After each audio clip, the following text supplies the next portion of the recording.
वो सोच भी नहीं सकती थी कि किस्मत इसके साथ इतना बड़ा मजाक कर सकती है। इसकी आंखों से मुसलसल आंसू बह रहे थे। इसे कुछ भी समझ नहीं आ रहा था कि वो क्या करे। अभी थोड़ी देर पहले ही इसकी ताई ने आकर इसे हुक्म दिया था कि आज रात तुम्हारा निकाह है, तुम रात निकाह के लिए तैयार रहना। इसकी ताई जान की बातें सुनकर तो इसके पैरों तले से जमीन ही निकल गई थी। वो तेजी से नफीन में सर हिलाते हुए फूट फूट कर रोने लगी और रोते रोते कहने लगी, ताई जान, आप मेरे साथ ऐसा कैसे कर सकती हैं? मैंने आपको पहले ही बता दिया था कि मैं अभी शादी नहीं कर सकती, मैं अभी बहुत पढ़ना चाहती हूँ। इसकी बातें सुनकर तो ताई जान ने बहुत सख्त लहजे में कहा, हमारे पास इतने पैसे नहीं हैं कि तुम्हारी हर ख्वाहिश को पूरा करते फिरे। बेहतर यही है कि तुम शादी कर लो और जो कुछ हम कह रहे हैं वो चुपचाप मान लो। वो बेयकीनी से इनकी तरफ देखते हुए बोली कि कुछ दिन पहले तो आपने अपनी बेटी की शादी की थी। इसकी शादी करने के लिए तो आपके पास बहुत सारे पैसे थे और इसे 50 तोले सोना भी दे दिया। इससे पहले कि वो कुछ और बोलती, गौहर बेगम ने एक जोरदार तमाचा इसके मुंह पर मारा था। वो कांपते हुए लहजे में इसकी तरफ देखते हुए बोली थी, मैं अब कुछ भी बर्दाश्त नहीं कर सकती, अब मेरी हद पार हो चुकी है। मैं अब मजीद आप लोगों का जुल्म नहीं सह सकती। अगर आप लोगों ने मेरे साथ कुछ भी जुल्म करने की कोशिश की तो मैं पुलिस में आपके खिलाफ कंप्लेंट लिखवा दूंगी। गौहर बेगम ने कहा, मैं यहाँ से निकलने दूंगी तो जा सकोगी ना? ये कहकर गौहर बेगम ने कमरे का दरवाजा बंद कर दिया और बाहर से लॉक कर दिया और अलीना ये सब बाहर खड़े देख रही थी। गौहर बेगम मुस्कुराते हुए कहने लगी, जब तक मैं ना कहूँ तब तक ये दरवाजा कोई नहीं खोलेगा। सोचा था निकाह के लिए कोई अच्छा सा एक जोड़ा पहनने के लिए दे दूंगी, मगर इसकी इतनी हैसियत नहीं कि वो कोई नया जोड़ा पहने और वो इस काबिल भी नहीं कि इसके साथ भलाई की जाए।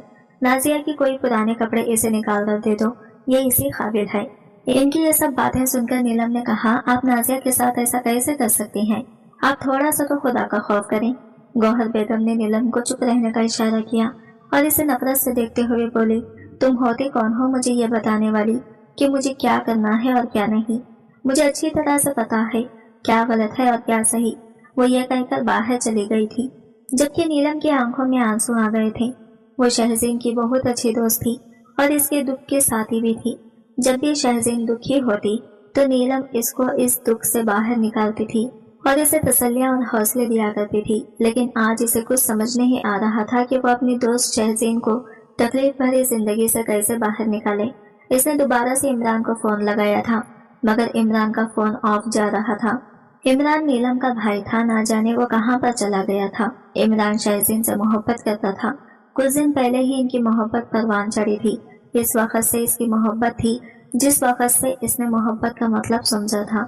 ये सिर्फ 15 साल का था जब से ये शहज़ीन से मोहब्बत करने लग गया था। वो इस छोटी सी लड़के से बेतहाशा प्यार करने लग गया था और इसमें दिलचस्पी लेने लगा था। और शहज़ीन तो बहुत ही ज्यादा खूबसूरत थी, इसकी खूबसूरती में कोई कमी नहीं थी। इस खूबसूरत लड़की को जो कोई भी देखता तो इसका दीवाना हो जाता था और इसकी खूबसूरती की वजह से गौहर बेगम और नाजिया इससे नफरत करती थी। वो दोनों कभी भी शहज़ीन से मोहब्बत से बात नहीं की थी और इसे कोई नया जोड़ा बनाकर दिया हो। जब से इसके वालिदैन का इंतकाल हुआ था तब से लेकर अब तक वो हमेशा नाजिया की ही उतरन कपड़े पहन होती थी और इसे वो जोड़े दिए जाते थे जो किसी काम के नहीं रहते थे। मगर आज तक इसने उफ तक नहीं की थी और ना ही कभी अपने हक के लिए आवाज उठाई थी। इसकी किसी आदत की वजह से नीलम इससे अक्सर ही नाराज रहती थी और इसे डांटते हुए कहती थी कि आखिर तुम किस तरह की लड़की हो?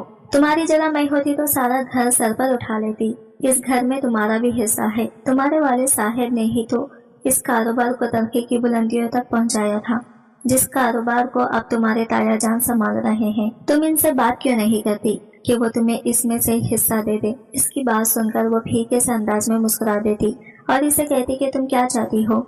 ये लोग मेरे सर के ऊपर से छत भी छीन ले। अगर इन लोगों को इतना ही एहसास होता या इनमें इतना ही खौफ खुदा का होता तो ये कभी भी मुझसे मेरा हक ना छीनते और ना ही कभी वो कोई ऐसी बात करते हैं जिससे मेरी रूह या मेरे दिल को तकलीफ पहुंचाती। ये लोग बहुत ही जालिम हैं और इन्हें समझाना मुश्किल ही नहीं नामुमकिन है। अगर तुम इनके साथ मुआजिज मारी करोगे तो तुम्हारा अपना दिमाग खत्म हो जाएगा। कुछ दिन पहले ही इसकी कजिन नाजिया की शादी हुई थी, इसलिए वो बहुत ज्यादा पुरजोश थी। اسے لگ رہا تھا کہ اس کی تائی جان اسے نیا جوڑا بنا کر دیں گی، لیکن اس کی بدقسمتی یہ ہوئی کہ تائی جان نے اسے صاف صاف کہہ دیا تھا، تم اس قابل ہی نہیں ہو کہ تمہارے ساتھ حسن سلوک کیا جائے۔ اس کے ساتھ بدتمیزی کرنے کی دوسری بڑی وجہ یہ بھی تھی کہ اس کی ماں ایک طوائف تھی، چونکہ اس کے بابا نے اپنی مرضی سے شادی کی تھی اور اپنی خاندانی روایت کے خلاف چلے گئے تھے۔ اس وقت دادا جان نے بھی ساری جائیداد اپنے سب سے بڑے بیٹے عرفان کے نام لگائی ہوئی تھی، اسی وجہ سے وہ خود بھی کچھ نہیں کر پائے تھے۔ نہ تو وہ اپنے بیٹے کے خلاف جا سکتے تھے اور نہ ہی وہ اس کا ساتھ دینے کے لیے تیار ہو رہے تھے۔ مجبوری میں انہوں نے اپنی بہو کو اپنے گھر تو رکھ لیا تھا، لیکن کوئی بھی ان کی عزت نہیں کرتا تھا۔ آمنہ بیگم کو سب لوگ ہی نفرت بھری نظروں سے دیکھتے تھے، مگر انہیں کبھی بھی اس چیز سے فرق نہیں پڑا تھا، کیونکہ ان کے شوہر نے انہیں یہ بات سمجھا دی تھی کہ تم یہاں پر میری وجہ سے آئے ہو اور تمہارا فرض بنتا ہے کہ تمہیں صرف اور صرف میری فکر ہی ہونی چاہیے، میرے علاوہ کسی اور کی باتوں کی طرف توجہ دینے کی ضرورت نہیں ہے اور نہ ہی کسی اور کی فکر کرنے کی ضرورت ہے۔ کوئی جو بھی کہتا ہے، جو بھی کرتا ہے، اس سب سے تمہارا کوئی مطلب نہیں ہے۔ اگر کوئی تم سے پیار سے بات کر لیتا ہے تو تمہارا فرض بنتا ہے کہ اس سے پیار سے بات کرو، لیکن اگر کوئی تم سے بدتمیزی کرنے کی کوشش کرتا ہے تو تم مجھے اگر بتاؤ، میں خود اس سے نپٹ لوں گا۔ تمہیں خود کو پریشان کرنے کی یا پھر ان مشکلوں میں الجھانے کی کوئی بھی ضرورت نہیں ہے۔ چونکہ وہ آمنہ بیگم سے بہت محبت کرتے تھے، وہ ان کی بہت عزت اور قدر بھی کرتے تھے۔ یہی تو وجہ تھی کہ اتنی مخالفتوں کے باوجود بھی انہوں نے اس عورت کو اپنی زندگی میں شامل کر لیا تھا اور اسے وہ مقام دیا تھا جس کا آمنہ بیگم ہمیشہ ہی خواب دیکھتی آئی تھی۔ بچپن میں ان کے ساتھ ایک چھوٹا سا حادثہ پیش آ گیا تھا، جس کی وجہ سے انہوں نے گھر چھوڑ دیا تھا اور پھر وہاں سے انہیں کچھ لوگ اٹھا کر کوٹھے پر لے کر چلے گئے تھے۔ اسی طرح سے ان کی زندگی تو برباد ہو ہی گئی تھی۔ وہ سوچ رہی تھی کہ شاید ان کی ساری زندگی اسی ذلت میں ہی گزر جائے گی، لیکن پھر کچھ ہی عرصے کے بعد وہاں پر عرفان صاحب اپنے کچھ دوستوں کے ساتھ گئے۔ یوں تو انہیں ان جگہوں سے ذرا بھی دلچسپی نہیں تھی، لیکن وہ ایک شرط ہار گئے تھے اور اب اپنے دوست کے کہنے پر وہاں پر جانا پڑتا تھا۔ جب انہوں نے وہاں پر ایک بہت ہی خوبصورت حسینہ کو رقص کرتے ہوئے دیکھا تو انہیں اپنا دل سینے سے نکلتا ہوا محسوس ہوا۔ وہ سوچ بھی نہیں سکتے تھے کہ کبھی انہیں یوں اچانک ہی کسی سے محبت ہو جائے گی۔ اگر یہ کہا جائے کہ آج سے پہلے تک وہ محبت پر یقین نہیں رکھتے تھے تو اس میں کچھ بھی غلط نہیں ہوگا۔ بلا شبہ ان کی نظریات سب لوگوں سے مختلف تھی۔ ان کا ماننا یہ تھا کہ انسان کسی کو پسند کر سکتا ہے، لیکن محبت کا جذبہ ایک فضول جذبہ ہے، اور آج جب انہوں نے آمنہ بیگم کو دیکھا تو انہیں پتا چلا کہ یہ جذبہ تو سب سے خوبصورت جذبہ ہے جو انسان کے دل کو منور کر دیتا ہے، جو اس کی روح کو تازگی کرتا ہے اور جو اس کے ذہن کو سکون پہنچاتا ہے۔ انہوں نے جب اپنے قریب کھڑے دوست نے کہا کہ مجھے یہ عورت چاہیے، میں اسے نکاح کرنا چاہتا ہوں، تو دلاور صاحب حیران رہ گئے اور ان کی طرف دیکھتے ہوئے کہنے لگے، تم پاگل واگل تو نہیں ہو گئے؟ یہ کس طرح کی باتیں کر رہے ہو؟ میں تمہیں یہاں پر اس لیے نہیں لایا تھا کہ تم یہاں پر ان گھٹیا عورتوں سے نکاح کروا رہے ہو۔ یہ عورتیں اس قابل نہیں ہوتی کہ انہیں ہم اپنے گھروں کی زینت بنائیں۔ اگر تم نے کسی عورت سے نکاح کرنا ہے تو خاندانی لڑکی ڈھونڈو۔ اس کی بات سن کر عرفان صاحب نے غصے سے اس کے چہرے کی طرف دیکھا اور ڈانٹتے ہوئے کہنے لگے، اصول صرف عورتوں کے لیے کیوں نہیں ہے؟ اصول تو مردوں کے لیے بھی ہونے چاہیے۔ تم اگر اپنے لیے خاندانی عورت چاہتے ہو تو اس کے لیے تمہیں بھی خاندانی بننا پڑے گا، اور اگر تمہارا ماننا یہ ہے کہ اس کھوٹے پر رہنے والی عورتیں خاندانی نہیں ہیں تو اس پر آنے والا ایک مرد بھی خاندانی نہیں ہے۔ میں نے فیصلہ کر لیا ہے کہ میں اس عورت سے نکاح کروں گا۔ مجھے بتاؤ کہ اس کے لیے مجھے کس سے بات کرنی پڑے گی؟ دلاور صاحب کو ان کی ذہنی حالت پر شک ہونے لگا۔ انہوں نے ان کے سامنے ہاتھ جوڑ دیا اور کہنے لگے، میں تمہیں اس عورت کے پاس پہنچا دیتا ہوں، لیکن خدا کا واسطہ ہے اپنے ابا جان کو میرے بارے میں نہ بتانا کہ میں تمہیں یہاں پر لایا تھا، ورنہ وہ ہمارے خاندان کے ساتھ اپنے تعلقات خراب کر دیں گے۔ دلاور صاحب کو اب اپنی فیملی کی فکر ہونے لگی تھی، کیونکہ ان کے شہباز صاحب کے گھر والوں کے ساتھ تعلقات بہت اچھے تھے اور عرفان کی بھی دلاور خان کے ساتھ دوستی تھی، اسی وجہ سے بزنس میں بھی پارٹنرشپ تھی۔ شمریز خان اپنے بیٹے عرفان کو ہمیشہ ہی سمجھاتے تھے کہ اس شخص سے دور رہا کرو، مجھے یہ شخص بالکل بھی اچھا نہیں لگتا، لیکن چونکہ عرفان دلاور کو پسند کرتا تھا اور دونوں نے ایک لمبا عرصہ ساتھ گزارا تھا، اسی وجہ سے یوں ایک دم سے چھوڑنا ان کے لیے مشکل ہی نہیں، ناممکن تھا۔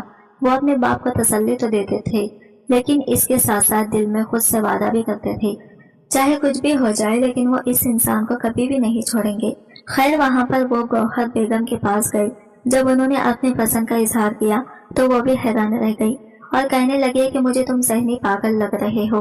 तो वो मुस्कुराते हुए कहने लगा, जब तक मोहब्बत नहीं हुई थी तब तक मैं बिल्कुल ठीक था, लेकिन मोहब्बत होने के बाद मुझे भी ये एहसास हो गया है कि मैं पागल हो गया हूँ। वो खुलकर मुस्कुरा रहे थे। खुशी इनके चेहरे से जुदा होने का नाम ही नहीं ले रही थी। जब इन्हें इस बात का ख्याल आता है कि बहुत जल्द ही वो अपनी मोहब्बत को पाने वाले हैं तो इनकी खुशी भी दुगनी हो जाती थी। थोड़े ही फासले पर आमना बेगम खड़ी थी। वो खौफ से कांप रही थी।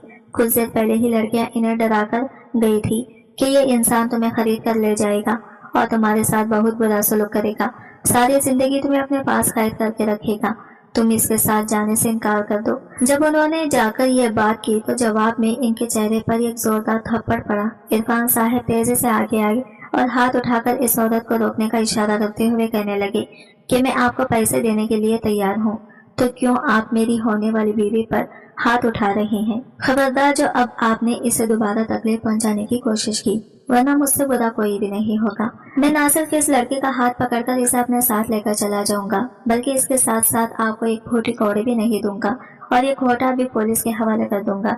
इनकी बातें सुनकर वो फौरन ही सहम गई और फिर खुशामिद करते हुए कहने लगी, अरे आप तो नाराज ही हो गए हैं। मेरा मकसद आपको नाराज करना हरगिज नहीं था, और जहाँ तक इस लड़की को थप्पड़ मारने का सवाल है तो ये तो मेरी बेटियों जैसी है और माँ तो अपनी बेटी के साथ जैसा चाहे वैसा सलूक कर सकती है। यह कहकर उन्होंने आमना बेगम को देखा ताकि वो इनकी बात की ताकीद कर सके, लेकिन आमना बेगम सर झुकाए खड़ी थी। इनकी आंखों से तेजी से आंसू बह रहे थे। ये जिल्लत उन्होंने वाकई सिर्फ आज नहीं उठाई थी, बल्कि इससे पहले भी बहुत बार वो इस तरह के हालात देख चुकी थी। और पहली बार इस कोटे में एक तवायफ का निकाह एक शरीफ ज़ादे से पढ़ाया गया था। वहाँ पर मौजूद सब लोग ही हैरान हो रहे थे। लड़कियां अपनी दांतों में उंगलियां देकर खड़ी हो गई थी।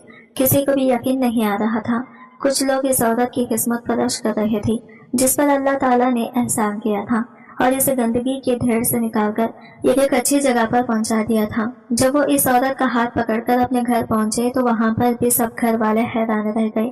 शमा बेगम तेजी से इनके करीब जाकर खड़ी हो गई। दरअसल वो इनकी कजिन थी और इनकी मंगेतर भी थी।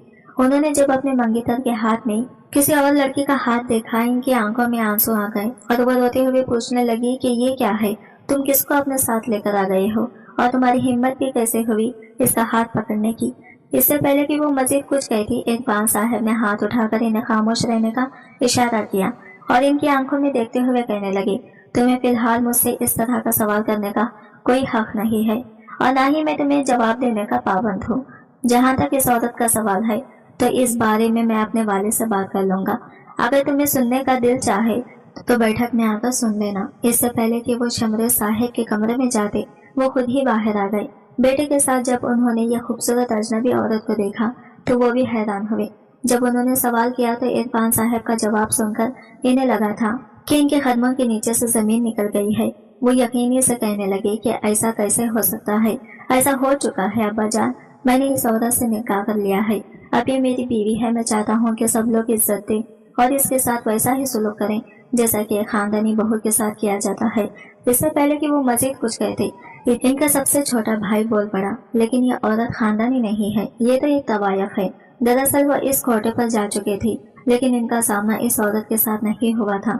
इनकी बात सुनकर वहाँ पर मौजूद सब लोगों को ही सांप सूंघ गया हो। शमरे साहब ने बहुत बवेला मचाया था और धमकियां दी थी कि अगर तुमने इस औरत को ना छोड़ा तो मैं तुम्हें घर से बाहर निकाल दूंगा। इनकी बात सुनकर वो फीके से मुस्कुरा दिए और कहने लगे कि आप शायद भूल गए हैं, कुछ दिन पहले ही आपने सारी जायदाद मेरे नाम कर दी थी। अब आप मेरा कुछ भी नहीं बिगाड़ सकते। अगर किसी ने इस घर से जाना है तो वो बेशक जा सकता है, लेकिन मुझे निकालने का कोई सोचे भी ना। एक और अहम बात, अगर मेरी बीवी के साथ किसी ने कुछ भी गलत करने की कोशिश की या इसे डराने धमकाने की कोशिश की तो मुझसे बुरा कोई भी नहीं होगा। मैं इस इंसान के साथ वो सुलूक करूंगा कि सारी जिंदगी याद रखेगा और मरने के बाद भी वो नहीं भूलेगा। ये कहकर उन्होंने अपनी बेगम का हाथ पकड़ा। उन्होंने लेकर अपने कमरे में चले गए। आमना बेगम को अपनी किस्मत पर बहुत रश्क आ रहा था। वो सोच भी नहीं सकती थी कि जिंदगी यूं इन पर मेहरबान हो जाएगी। कुछ अर्सा पहले तक इन्हें अपनी जिंदगी से शदीद नफरत थी, लेकिन अब इन्हें एकदम ही मोहब्बत हो गई थी। 1 साल के बाद अल्लाह ताला ने इन्हें एक बहुत ही प्यारी बेटी से नवाजा, जिनसे इनकी जिंदगी मुकम्मिल हो गई। शहज़ीन एक बहुत ही प्यारी और मासूम बच्ची थी। हर कोई ही इससे बहुत प्यार करता था। जहाँ तक शमा बेगम का सवाल था, तो इनकी शादी ही इरफान साहब के बड़े भाई मुकर्रम साहब से कर दी गई थी। वो इस पर बिल्कुल भी खुश नहीं थे, क्योंकि सबसे बड़ी वजह यह थी कि वो दोनों एक ही घर में रहते थे। बचपन से लेकर अब तक उन्होंने जिस शख्स से मोहब्बत की थी, वो किसी और के साथ था, और खुद इनका निकाह इसी शख्स के भाई के साथ हो गया था। ये एक बहुत ही तकलीफदा बात थी। जब शहज़ीन 7 साल की हुई, तो इसके वालिदैन का एक कार एक्सीडेंट में इंतकाल हो गया। इस दिन वो बहुत ज्यादा रो रही थी। शमा बेगम ने इसे नफरत भरी नजरों से देखा और दिल ही दिल में अहद किया कि अब सारी जिंदगी वो इस लड़की को रुलाती रहेगी, क्योंकि इस लड़की की माँ की वजह से वो भी इतना ही रोई थी। फिर क्या था, उन्होंने इस बच्ची पर जुल्म सितम के पहाड़ गिरा दिए थे। वो छोटी सी थी, लेकिन इसकी मजबूत बावजूद भी इससे घर के काम करवाए जाते थे। सर्दियों में ठंडे पानी से इससे बर्तन धुलवाए जाते थे और पूरे घर में झाड़ू वही देती थी। जब वो अपनी पोती की जब ये हालत देखते थे, तो इनकी आंखों में आंसू आ जाते थे। कुछ कहना चाहते थे, लेकिन मुकद्दम साहब हमेशा ही इन्हें खामोश करवा देते थे। दूसरी तरफ अपनी बहू की वजह से भी वो कुछ नहीं बोल पा रहे थे, क्योंकि वो खुद भी बहुत ज्यादा बूढ़े हो चुके थे और इनमें इतनी हिम्मत नहीं थी कि वो इन लोगों का मुकाबला कर सके। उन्होंने इसे अल्लाह ताला के आसरे पर छोड़ दिया। वो इसके लिए दुआ करने लगे। अब इसके अलावा इनके पास दूसरा कोई रास्ता नहीं था। जब शहज़ीन के दादे का इंतकाल हुआ, इसके बाद इसके लिए जिंदगी मजीद मुश्किल हो गई। इसे बचपन से ही पढ़ने का बहुत शौक था, लेकिन किसी ने भी इसे इजाजत नहीं दी थी। इसके ताई जान ने तो यहाँ तक कि कह दिया था कि तुम जैसी लड़की को मैं घर से बाहर नहीं निकाल सकती, क्या पता कि तुम वापस ही ना हो। वो इसके किरदार पर इल्जाम लगा रही थी और इसे यह कहती थी कि जिस तरह तुम्हारी माँ अपनी जवानी में भागकर खोटे पर चली गई थी, क्या पता कि तुम भी वहाँ पर जल्दी जाओ। तुम्हारी वजह से हमारे खानदान की इज्जत पर फर्क आ जाएगा और मैं ऐसा कभी भी नहीं होने दूंगी। ये सारी बातें सुनकर इसका दिल खून के आंसू रोता था। अक्सर ही वो रात को छत पर चली जाती थी और रोते हुए अपनी माँ से फरियादें करते हुए कहती थी कि अम्मा, काश तुम तवायफ ना होती, या काश तो मुझे अकेला छोड़कर ना जाती। तुम्हारी वजह से मेरी जिंदगी बहुत मुश्किल हो गई है। ये लोग मुझे एक लम्हे के लिए भी जीने नहीं देते। मुझे लग रहा है कि मैं सारी उम्र इसी तरह से ही तकलीफ में गुजार दूंगी। थोड़ा सा टाइम मजीद गुजरा था कि इसकी फुप्पू गई। तब वो एक सरकारी स्कूल में पढ़ती थी और ये इजाजत भी इसे बड़ी मुश्किल से मिली हुई थी। इसकी फुप्पू ने जब इसकी हालत देखी तो इन्हें बहुत दुख हुआ और उन्होंने अपने भाई से बात करते हुए कहा कि मैं इसे अपने साथ लेकर जाऊंगी। लेकिन ताई जान को यह भी गवारा नहीं था कि वो कैसे इस लड़की को अपने हाथ से निकलने की इजाजत दे सकती थी। हालांकि वो ये बात भी बहुत अच्छी तरीके से जानती थी कि अगर वो लड़की इनके हाथ से निकलकर किसी और जगह पर चली गई तो शहज़ीन की जिंदगी अच्छी हो जाएगी। इनके इनकार पर फूफू जान ने इनकी आंखों में देखते हुए कहा कि अगर तुम इसे मेरे साथ भेजने पर रजामंद नहीं हो रही, तो फिर मुझे इसका खर्चा उठाने की इजाजत दे दो, क्योंकि इन 2 कामों में से कोई एक काम तो मैं करके ही रहूंगी। उन्होंने शहज़ीन से पूछा था, तुम्हें किस चीज का शौक है? तो वो मुस्कुराते हुए कहने लगी, मैं आला तालीम हासिल करना चाहती हूँ। उन्होंने प्यार से इसके सर पर हाथ रखा और इसे तसल्ली देते हुए कहा, फिक्र मत करो, तुम्हारा ये शौक अब मैं पूरा करूंगी और जहाँ तक पैसों का सवाल है तो तुम्हारे सारे अखराजात मैं ही उठाऊंगी। ये कहने के बाद उन्होंने एक नजर इसकी ताई जान पर डाली और नफरत अमेज लहजे में कहने लगी, मैं सोच भी नहीं सकती थी आप इस कदर जालिम औरत हो सकती हैं। लेकिन शमा बेगम को तो जैसे किसी चीज से कोई फर्क ही नहीं पड़ता था। फूफू की जाने के फौरन बाद ही उन्होंने अपना रवैया फिर से बुरा कर लिया। इनका मकसद ही यही था कि वो इस छोटी सी लड़की को तकलीफ पहुंचाए और इसको वो जिंदगी दे जिसमें वो हमेशा ही दुख में मुब्तला रहे। इनकी सिर्फ एक ही बेटी थी नाजिया। वो बहुत लाडली थी। हुस्न के मामले वो शहज़ीन से बहुत कम थी। यही तो वजह थी कि वो इससे जलती थी। शहज़ीन के चाचा की भी एक बेटी थी नीलम, जिसके साथ इसकी अच्छी खासी दोस्ती थी। इसका भाई शहज़ीन को पसंद भी करता था, लेकिन इनकी माँ ये सब कुछ कबूल करने के लिए तैयार ही नहीं थी। एक बार इमरान ने अपने पसंद का इजहार किया तो रुक़ैया बेगम नफरत भरे अंदाज में कहने लगी, अगर तुमने इससे शादी करनी है तो फिर तुम्हें मुझे छोड़ना होगा, या तो तुम्हें इस लड़के को अपनाना होगा या फिर तो मुझे अपनाओगी। माँ की बात सुनकर वो मुकम्मल तौर पर खामोश हो गया था। अपनी माँ को छोड़ना इसके लिए मुश्किल ही नहीं नामुमकिन था। इसे ये भी अंदाजा हो गया था कि ये अगर जबरदस्ती भी वो इस लड़की को बहू बनाकर इस घर में लेकर आ जाएगा, तब भी कभी भी वो इसे वो इज्जत नहीं दिला पाएगा जिसकी वो हकदार है। यही वजह थी कि वो पीछे हट रहा था और नीलम को अपने भाई की यह बात बहुत ही गलत लग रही थी। वो इसे डांट रही थी और कह रही थी कि आखिर तुम किस तरह के इंसान हो जो अपनी मोहब्बत के लिए आवाज उठाना ही नहीं जानते। अब वो अपनी बहन को कैसे समझाता कि सिर्फ एक ही पहलू नहीं देखते, बल्कि एक बात की बहुत से पहलू होते हैं जिन पर गौर व फिक्र करना पड़ता है। लड़कियां के पास तो दिमाग ही कम होता है, जिसकी वजह से वो सोचने समझने की सलाहियत से महरूम होती हैं। लेकिन लड़कों को हर तरह से देखना पड़ता है और फिर इसके बाद जाकर फैसला करना पड़ता है। एक तरफ फैमिली होती है, दूसरी तरफ माशरे का जोर होता है और तो इसी तरफ मोहब्बत भी होती है। इस सब में इन्हें एक चीज को हमेशा ही कुर्बान करना पड़ता है और इनकी बदकिस्मती ये होती है कि वो हमेशा ही अपने मोहब्बत को कुर्बान कर देते हैं। नाजिया का रिश्ता एक बहुत ही बड़े घर में हो गया था। वो अपनी शादी के लिए बहुत पुरजोश थी, लाखों की शॉपिंग्स कर रही थी, मगर मजाल है जो कभी भी इसने शहजीन को एक चीज भी खरीद कर दी हो वो इसे अपने साथ बाजार जरूर लेकर जाती थी। लेकिन इस बेचारी का काम सिर्फ और सिर्फ अपने कजिन की बैग्स उठाना होता था। नीलम को जब इस बारे में पता चला तब भी इसने बहुत ववेला किया। इसकी बात सुनकर शहजीन फीके से अंदाज में मुस्कुरा दी और कहने लगी कि मेरी नसीब में यह जिल्लत लिखी हुई है। जब तक अल्लाह ताला मुझे इससे नहीं निकालेगा तब तक मैं इसमें से नहीं निकल सकती। मुझे पता है कि यह आजमाइश जल्दी ही खत्म हो जाएगी और मेरी जिंदगी बहुत ही पुरसुकून हो जाएगी। मुझे सिर्फ और सिर्फ सब्र करना है और डटकर इन मुश्किलात का सामना करना है। नीलम को बाज़ औक़ात इसके सब्र पर बहुत रश्क आता था। वो सोच भी नहीं सकती थी कि कम उम्र लड़की इतनी साबिर हो सकती है और इसके लिए दिल से दुआ करती थी कि अल्लाह ताला इसके नसीब में एक बहुत ही जबरदस्त इंसान लिखे जो इसके तमाम ख्वाहिशात को पूरा करे और जो इसे दुख के समंदर से निकालकर खुशियों के बागात में लेकर चला जाए। और इसे यकीन था कि एक दिन इस खूबसूरत सी प्यारी सी लड़की को ऐसा इंसान जरूर मिलेगा, क्योंकि वो इसी काबिल थी। नाजिया की शादी का दिन था। इसने पुराना लिबास पहना हुआ था और चेहरा बिल्कुल पाक था। मेकअप का नामो निशान तक नहीं था, मगर इसके बावजूद भी वो बहुत खूबसूरत लग रही थी। अगर ये कहा जाए तो कि वो वहाँ मौजूद लड़कियों से सबसे मुनफरिद और दिलकश नजर आ रही थी, तो इसमें कुछ भी गलत नहीं होगा। बिलाशबा अल्लाह ताला ने इसको बहुत ही ज्यादा खूबसूरती परम से नवाजा था और वो अपनी खूबसूरती की हिफाजत करना भी जानती थी। इसने अपने सर पर बहुत ही शाइस्तगी से दुपट्टा लिया हुआ था। इस फंक्शन में अमीर खानजादा भी आया था, जो कि शहर का सबसे बड़ा बिजनेसमैन था। जब इसकी नजर इस मासूम सी लड़की पर पड़ी तो इसके लबों पर मुस्कुराहट छा गई। इस लड़की को वो काफी अरसे से तलाश कर रहा था। इसे नहीं मालूम था कि वह लड़की इसे यहाँ पर मिल जाएगी। दरअसल कुछ अरसे पहले ही वो शॉपिंग करने के लिए मॉल में गया।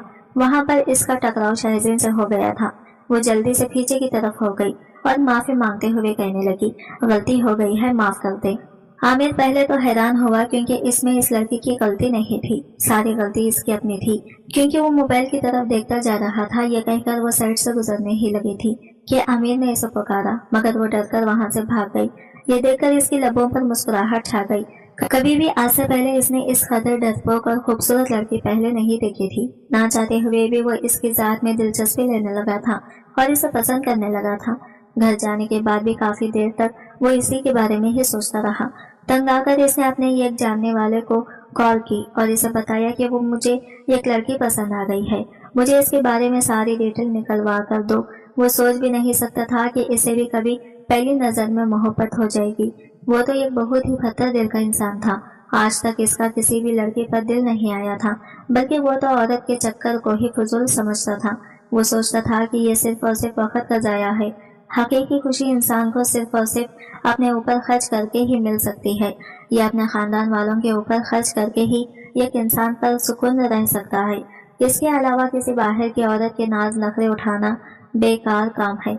मगर अब जब इसने इस लड़की को देखा तो इसके दिल में शिद्दत से यह ख्वाहिश आ गई थी कि वो इसके नाम ये सारा शॉपिंग मॉल कर दे। वो इसका पीछा करने लगा और ये सब कुछ वो जाने अनजाने में कर रहा था। अगले दिन वो इसी जगह पर गया तो शहजीन तब भी एक दुकान के अंदर थी और शॉपिंग कर रही थी।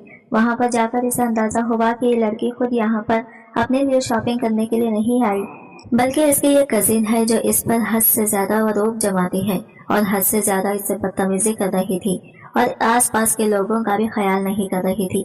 वहाँ पर खड़े हुए सब सेल्स बॉयज को ये देखकर गुस्सा आ रहा था, मगर इनमें से किसी में भी ये हिम्मत नहीं थी कि वो इस लड़की को खामोश करवा सकें। शहजीन को भी शदीद शर्मिंदगी का एहसास हो रहा था। इसे समझ नहीं आ रहा था कि वो क्या करे, कैसे इस औरत को चुप करवाएं। جب وہ وہاں پر گیا تو نازیہ سے مخاطب ہوتے ہوئے کہنے لگا، لگتا ہے کہ آپ کو بات کرنے کی تمیز نہیں ہے۔ نازیہ پہلے تو اسے دیکھ کر حیران رہ گئی، کیونکہ وہ اس شہر کا سب سے بڑا بزنس مین تھا، اس کے بارے میں کون نہیں جانتا تھا۔ مگر جب اس نے اس کی اگلی بات سنی تو اسے بہت زیادہ شرمندگی ہوئی۔ وہ اسے بدتمیزی بھی نہیں کر سکتی تھی، کیونکہ وہ اس کے والد کو بزنس میں سپورٹ کر رہا تھا۔ اسی وجہ سے اس کی مجبوری بن گئی تھی کہ وہ اس کی باتیں سنے۔ جب تھوڑی دیر مزید گزری تو وہ شہزین سے مخاطب ہو کر اس سے چھوٹے چھوٹے سوال کرنے لگا۔ یہ بھی نازیہ سے برداشت نہیں ہوا اور وہ اسے معذرت کرتے ہوئے کہنے لگی، ہمیں جلدی گھر جانا ہے، ہم لوگ پہلے ہی بہت لیٹ ہو گئے ہیں۔ شہزین نے ایک نظر اپنے قریب کھڑی اس چالاک عورت پر ڈالی تھی اور پھر خاموشی سے اس کے ساتھ ہی وہاں سے باہر نکل گئی تھی۔ لیکن جب تک وہ اس کی نظروں سے اوجھل نہیں ہوئی تھی تب تک امیر خان زادہ اسے دیکھتا رہا تھا۔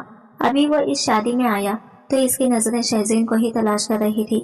تھوڑے ہی فاصلے پر وہ اسے کھڑی ہوئی دکھائی دی، جو سادگی میں بھی بے حد حسین لگ رہی تھی۔ اس کے لبوں پر مسکراہٹ پھیل گئی۔ وہ چھوٹے چھوٹے قدم اٹھاتا ہوا اس کے پاس گیا اور اسے دوبارہ سے سوال جواب سن کر دیے۔ یہ سیشن شہزین کو بہت ہی زہر لگتا تھا، کیونکہ اسے مردوں کے نام سے ہی خوف محسوس ہوتا تھا۔ اس کے ذہن میں ایک ہی بات بیٹھی ہوئی تھی کہ بھائی، شوہر، بیٹے اور باپ کے علاوہ کوئی بھی آپ لوگوں کے ساتھ وفادار نہیں ہوتا۔ ان کے علاوہ کسی پر بھی بھروسہ نہیں کرنا چاہیے اور نہ ہی کسی کو اتنا حق دینا چاہیے کہ وہ آپ کی زندگی کو برباد کر سکے۔ یہاں پر موجود سب لڑکیاں ہی میرے پیچھے گھوم رہی ہیں، لیکن آپ کو تو دیکھ کر یوں لگ رہا ہے جیسے آپ کو میرے ساتھ میں کوئی دلچسپی ہی نہیں ہے۔ اس کی شکایتی انداز پر شہزین نے غصے بھری نظر اس پر ڈالی اور کہنے لگی، میرا شمار ان لڑکیوں میں نہیں ہوتا۔ میرا اپنا الگ معیار ہے اور میرا اپنا الگ مقام ہے، میرا اپنی الگ شناخت ہے اور میری اپنی الگ پسند ہے۔ ضروری نہیں ہے کہ جو باقی سب کو پسند آئے وہ مجھے بھی پسند آ جائے۔ یہ کہہ کر وہ اس کے قریب سے گزرنے ہی لگی تھی کہ وہ دوبارہ سے اس کے سامنے جا کر کھڑا ہو گیا اور اسے کہنے لگا، جہاں تک مجھ پہ خود پہ یقین ہے، مجھے تو یہ لگتا ہے کہ کوئی بھی مجھے قبول کرنے سے انکار نہیں کر سکتا، کیونکہ میں تو ہر کسی کے دلوں میں بسا ہوں اور ہر دوسری لڑکی میرے بارے میں خواب دیکھتی ہے، تو یقیناً آپ ابھی تک خواب ہی دیکھ رہی ہیں۔ بہتر ہی ہے کہ آپ اس خواب سے نکل جائیں، کیونکہ میں ایسی لڑکی نہیں ہوں جو آپ کے بارے میں سوچوں گی۔ یہ کہہ کر وہ تیزی سے وہاں سے ہٹ گئی اور اس نے کوشش کی تھی کہ وہ دوبارہ امیر خان زادہ کے سامنے نہ جائے۔ لاکھ کوششوں کے باوجود بھی وہ اس میں ناکام رہی، کیونکہ امیر اب مسلسل اسے گھور رہا تھا۔ وہ جہاں پر ابھی جا کر کھڑی ہوئی تھی وہ وہیں پر ہی پہنچ جاتا تھا۔ اسے بہت کوفت محسوس ہو رہی تھی، سمجھ نہیں آ رہا تھا کہ کیا کرے۔ جب اس نے نیلم کو جا کر یہ سب کچھ بتایا تو وہ پرجوش انداز میں کہنے لگی، ارے یہ تو بہت ہی اچھی بات ہے، اگر واقعی اس کا تمہارے اوپر دل آ گیا ہے تو اسے کہو کہ وہ رشتہ لے کر آ جائے، تمہارے تو نصیب ہی کھل جائیں گے۔ اس طرح سے تو تمہیں اعلیٰ تعلیم حاصل کرنے کی بھی اجازت مل جائے گی اور تم اپنے سارے خوابوں کو پورا کر لو گی۔ اس کی بات سن کر شہزین پھیکے سے انداز میں مسکرا دی اور کہنے لگی، نہیں، مجھے وہ انسان پسند نہیں ہے۔